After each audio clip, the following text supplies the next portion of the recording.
O gusto ko ipaalam, lalo na rito, may mga karanasan sa wasak. Malapit sa inyo ito di ba? O gusto ko ipaalam sa inyo, yung sinira na building ng kontraktor, noong Biyernes, nagbayad sila 10.4 million pesos sa lungsod ng Maynila.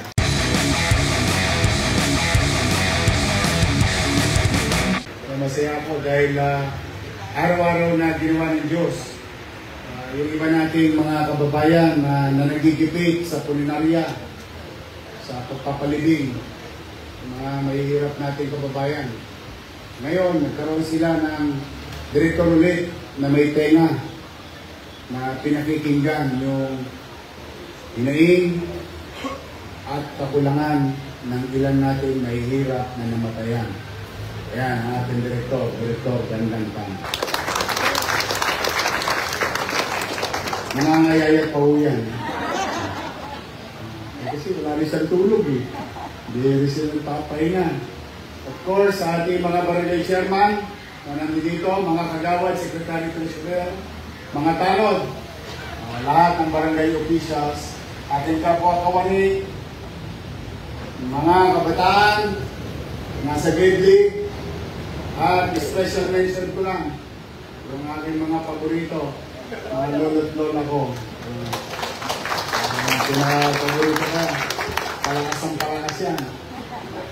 Insure ba naman ang tinitira nila dumarating na rin yung cake.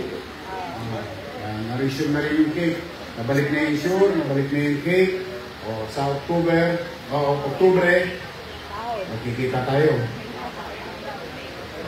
Maglulubi-lubi tayo.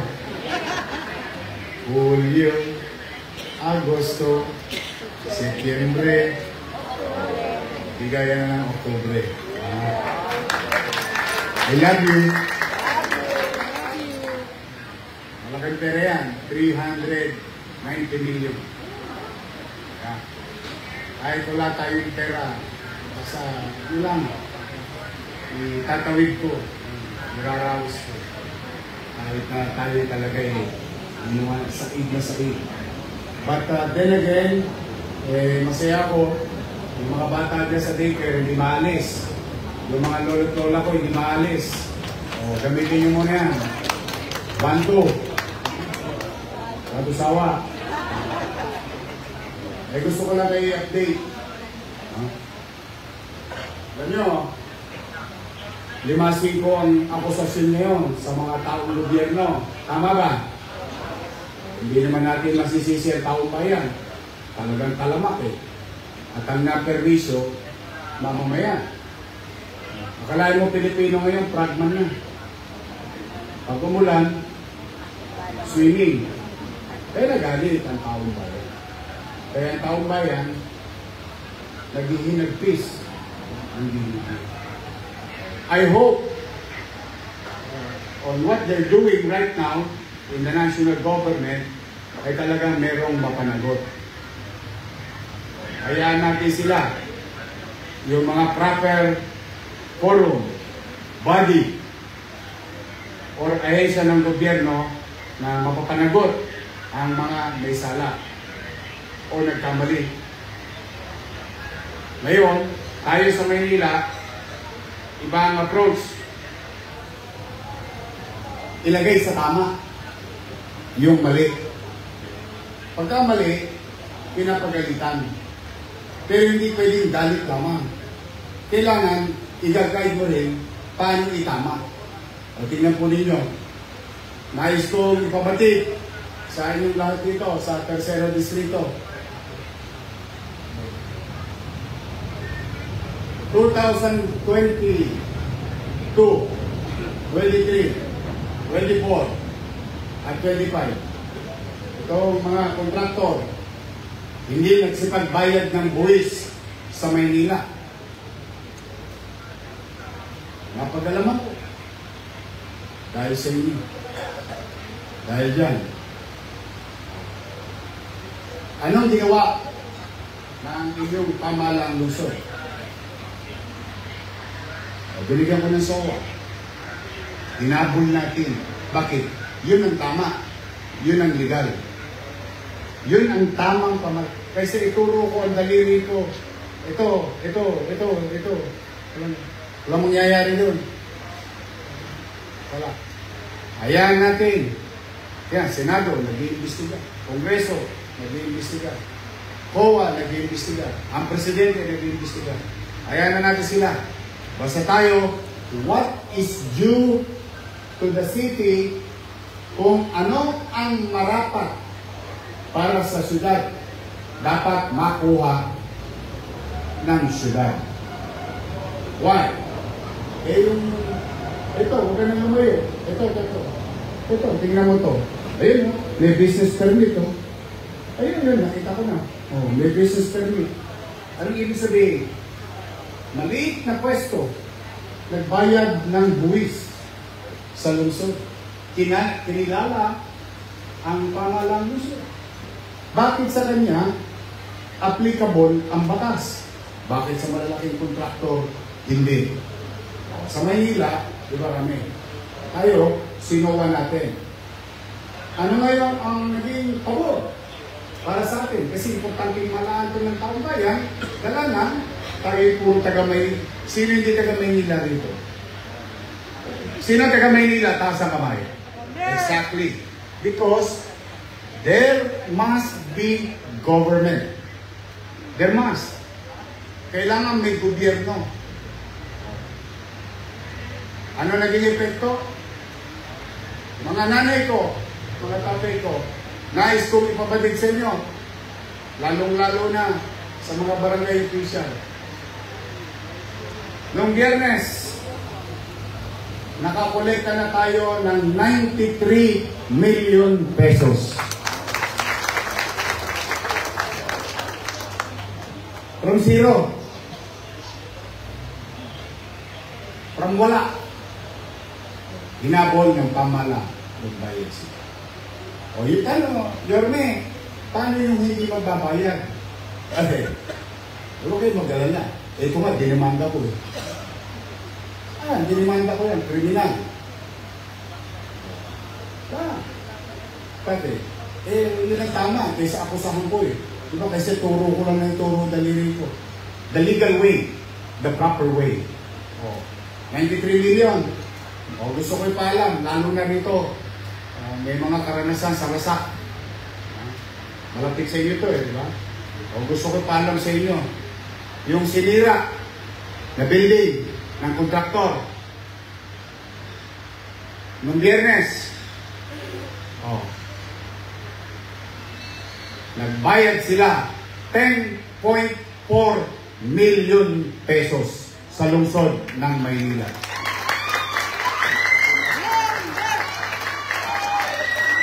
May pasok ha? Walang ulan. Mga bata kasi, Yorme, baka na mo. Tirito nga daw. Ay, magkaroon ko yung maigi. Ang ganda ng live niyo ito. Kwento ko mamaya. Kinukwento ko lang muna, saan tayo papunta? At ano ang mga dahilan? Na kung bakit ka kailangan magalit, at kailangan ka magpatawad, at kailangan mo mag-gobyerno. Dahil wala namang perfectong sitwasyon. Pero ang isang resulta, hindi pwedeng maitanggi na mukhang tama ang ginagawa ng inyong pamahalaang lungsod. Ibigay ninyo, mga nanay ko, mga tatay ko, paano halimbawa, katulad ng dati yung sinundan ko, ikinipit balikat lang ng lahat ng ito. Magkano nawala sa atin? Malaking pera. Bakit siya? Pinagbabayad natin. Ayan. Pagkitan kami ko yung may permit. Nakita ko yung logo. Bakit siya? Nagbabayad ng 5 bulig, 3 bulig, o 7 bulig. Malamang yan, taon-taon, 10. Tansya ko dyan, ha? Mahina na 10 bulig yan, 1 taon. Bakit siya? Nagbabayad. Bakit sila? Hindi. O yun ang magandang epekto ng pagiging masinop, mainam at epesyenteng paggogobyerno. What is due to us should be given to us. Now, the good thing about it is nagkaroon tayo ng extra pera.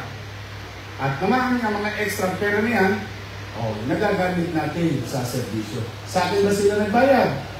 Hindi. Sa gobyerno naman nila. Binalas lang sila. Bakit? Binoto niyo ako. Nagbalik na ang gobyerno sa lungsod ng Maynila. Moving forward, Yorme, titigilan mo ba yung mga ginagawa ng kalaban mo sa politika? May ginagawa sa akin ng marinig.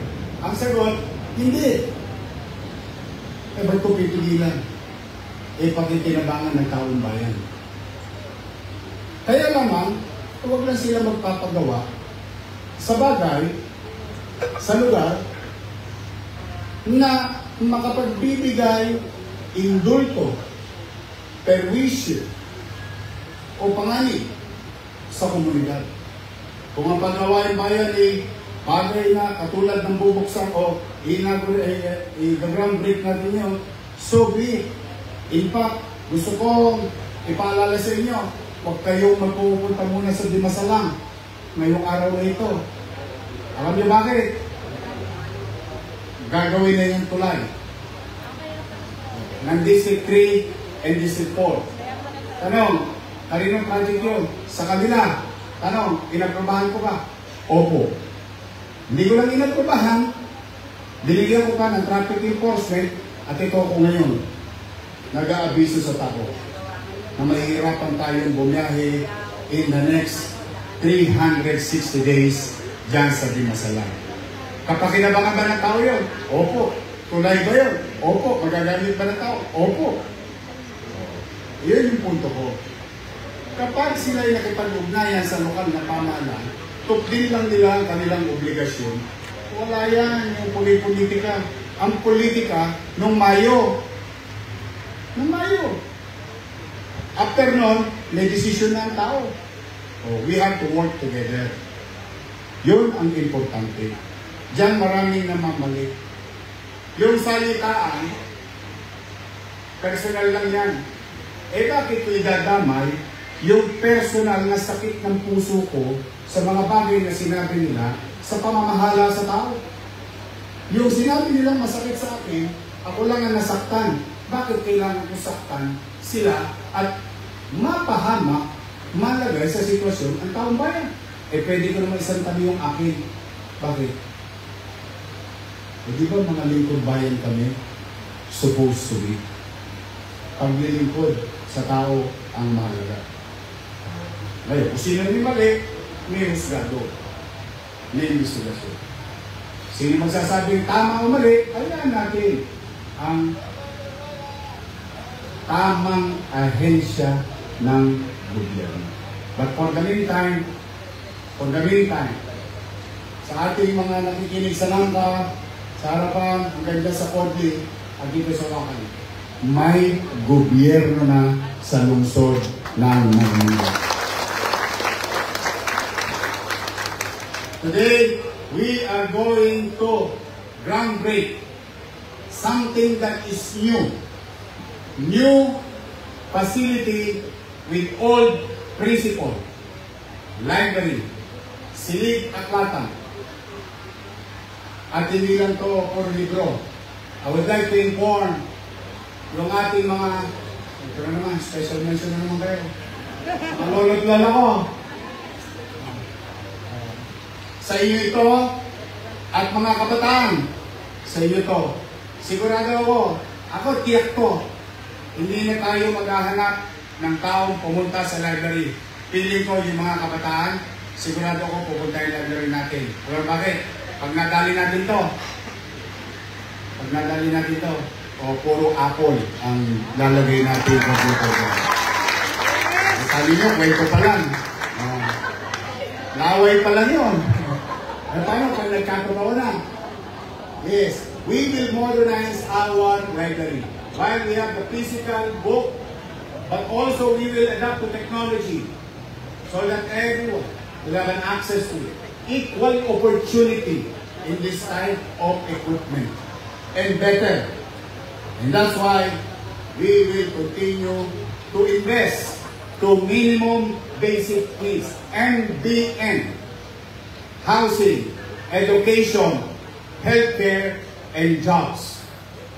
We will not stop investing to this minimum basic needs. Who would thought? Kayo na po sumagot. Tanungin niyo po ito. Tanungin niyo, ha? Tanungin niyo ang sarili niyo at kayo na rin na sumagot. Sino mag-aakala talagang mapaglaro ang tadhana? Paglaro talaga ang tadhana. At ang Diyos, maraming pamamaraan. Sino mag-aakala na ang isang squatter, isang basurero, walang sariling bahay noon, nakikipisan, umuupa, tumutusok sa may lupa ng may lupa, nakala mo'y kanya, ay makapagtatayo ng 20-story San Lazaro residence.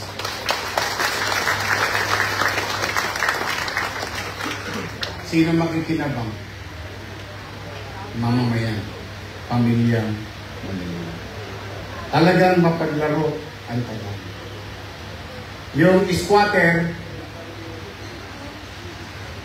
nakapagpatayo ng pabahay sa kapwa squatter. Tingnan mo talaga. Hindi mo talaga masasabi ang buhay ng tao. Kaya ako'y naniniwala. Hindi ako nawawala ng lakas ng loob na kahit na wala tayo. Sa totoo lang, ayaw ko nang asinan ng sugat at kalamansiin ng sugat Pero talagang gano'n kahapdi ang katatayuan natin. Pero hindi ako tutuloy. Lord, ginawa ng Diyos na bigyan ako ng lakas ng pangangatawan. Hindi ako titigil na maghanap ang mga bagay na kayang magbigay ng serbisyong mapapakinabangan ng mga bata sa lungsod ng Maynila. We are going to inaugurate with a total of 2,118 square meter, 5-story. Itong library ninyo. At hindi dyan hinto yan. Gusto ko na kayong i-update because this is budget month. In a matter of few weeks, there will be budget deliberation in the Sangguniang Panlungsod ng inyong konseho ng Maynila. And I would like to update you. Yes, maaaring salat tayo. Pero huwag kayong mag-alala. Hanggat kaya kong unatin ng goma, o unatin ko, makaraos lang tayo. Next year, we'll start finishing Magsaysay High School.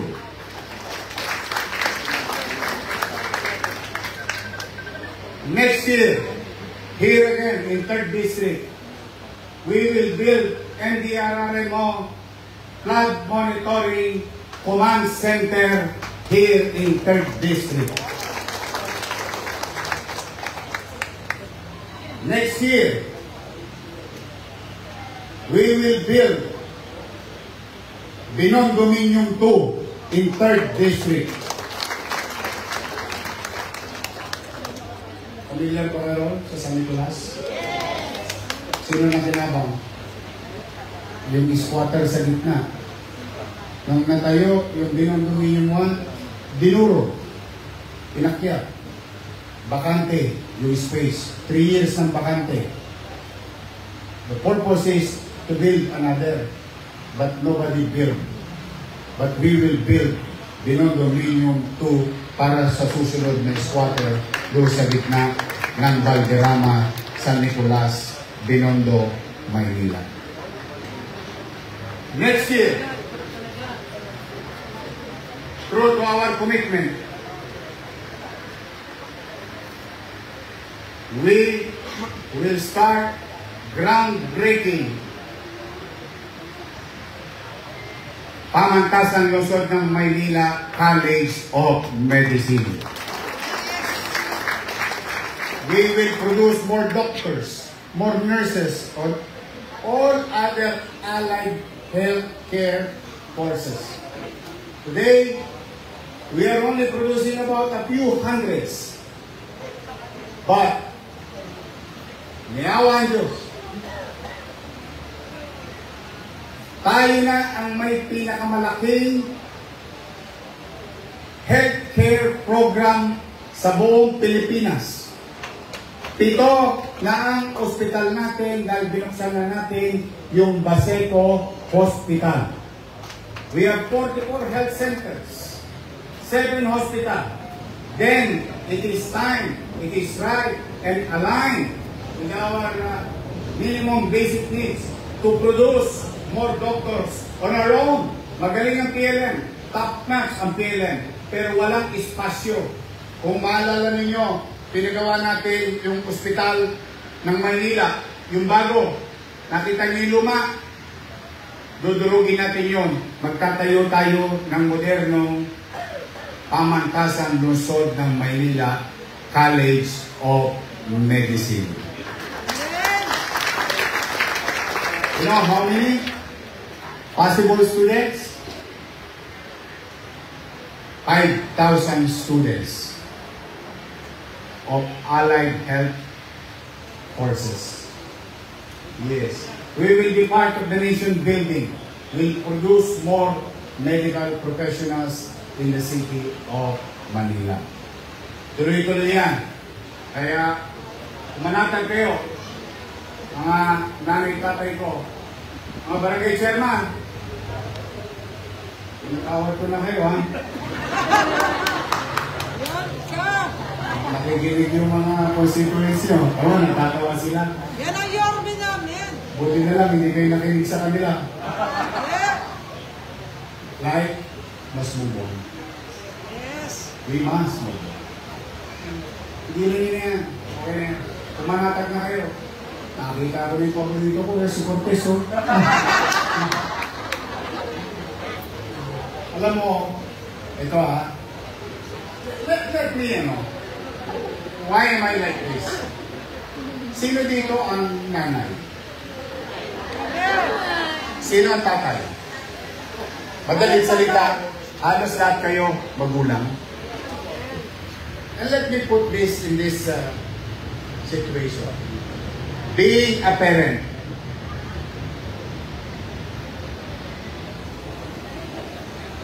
answer me straight. Pag naligaw ng landas ang anak mo, itatapon mo ba sa labas ng kalsada? Wait. Alaga? Alagaan nyo? Yes. Gagabayan nyo? Yes. Patatawarin nyo? Yes. Unawain nyo? Yes. Ako ang ama ng lungsod ng Maynila. Yes, sir. Yorme. That's the way it is.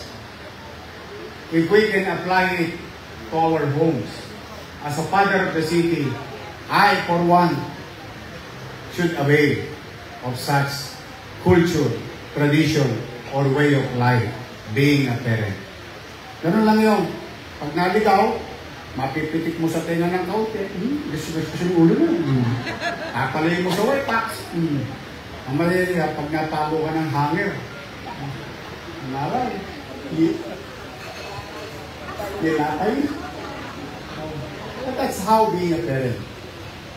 Huwag kayo matatakot na kayo pagagalitan ng inyong magulang from time to time.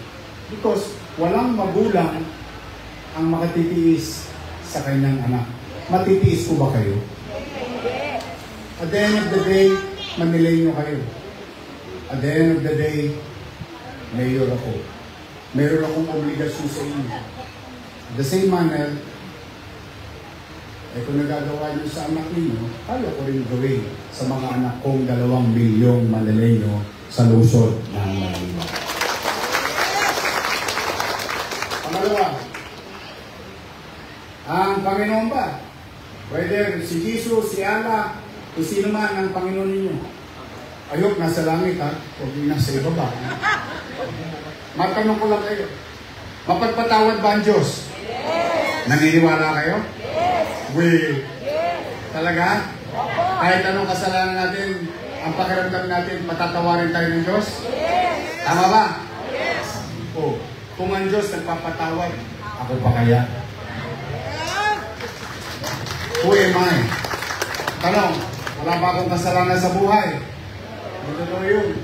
Meron, check boy. Kamali din ako. Ang tanong, nadapa ba ako sa buhay? Maraming beses. Pero hindi ko binibilang yung dami ng pagkakadapa. Ang binibilang ko lagi, ilang beses akong tatayo. Yes. Yan din ang gusto ko maging relasyon natin. We must move on.